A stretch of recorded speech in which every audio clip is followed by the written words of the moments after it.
YCP ప్రభుత్వంలో అరాచక పాలన కొనసాగుతుందని టీడీపీ గుంటూరు జిల్లా అధికార ప్రతినిధి డి శ్రీనివాసరావు మండిపడ్డారు.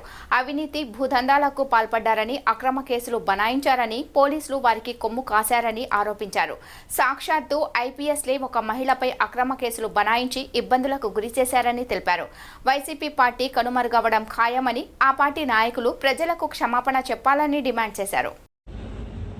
ఈ రాష్ట్రంలో గత వైఎస్ఆర్సీపీ ప్రభుత్వం చేసినటువంటి పాలనపై సమీక్ష చేస్తూ ఉంటే వాళ్ళు చేసినటువంటి దుశ్చర్యలు, దాష్టికాలు అన్నీ కావు.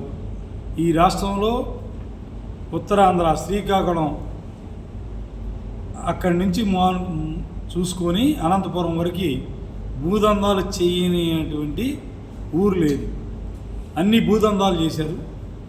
అసైన్మెంట్ ల్యాండ్స్ని ఆక్యుపై చేసుకున్నారు, రాంగ్ సర్వే నెంబర్లు పెట్టి రిజిస్టర్ చేసుకున్నారు, బెదిరింపులు చర్యలు చేశారు, అనేక రకాలు చేశారు. ఈ రాష్ట్రంలో ప్రజలందరూ కూడా చెదరించుకున్నారు.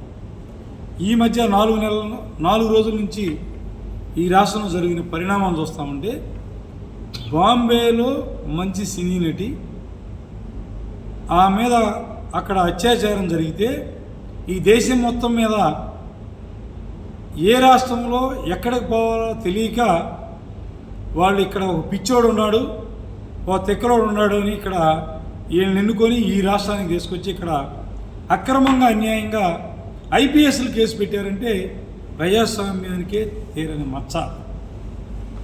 అటువంటి దౌర్భాగ్యం జరిగింది ఈ రాష్ట్రంలో.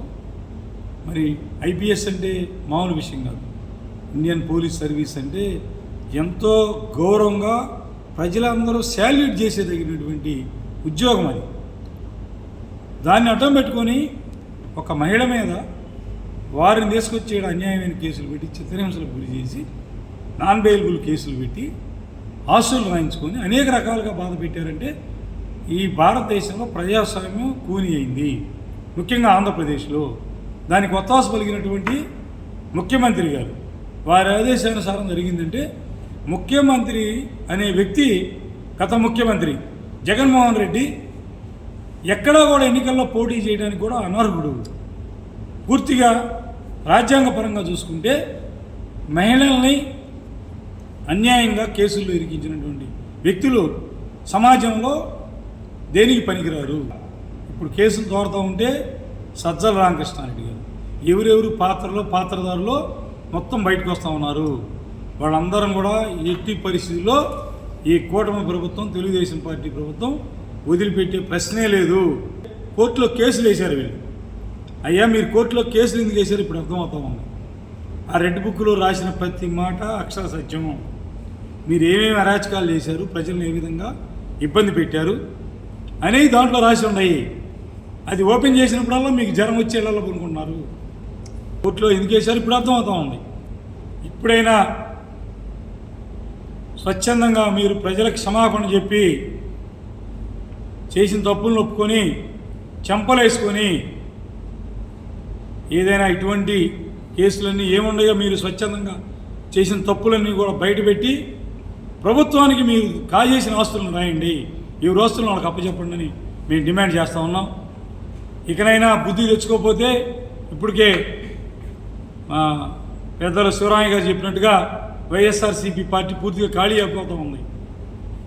ఎట్టి పరిస్థితుల్లో జనవరి తర్వాత వైఎస్ఆర్సీపీ పార్టీ ఈ రాష్ట్రంలో కనపడదు, కనుమరిపోయిపోద్ది.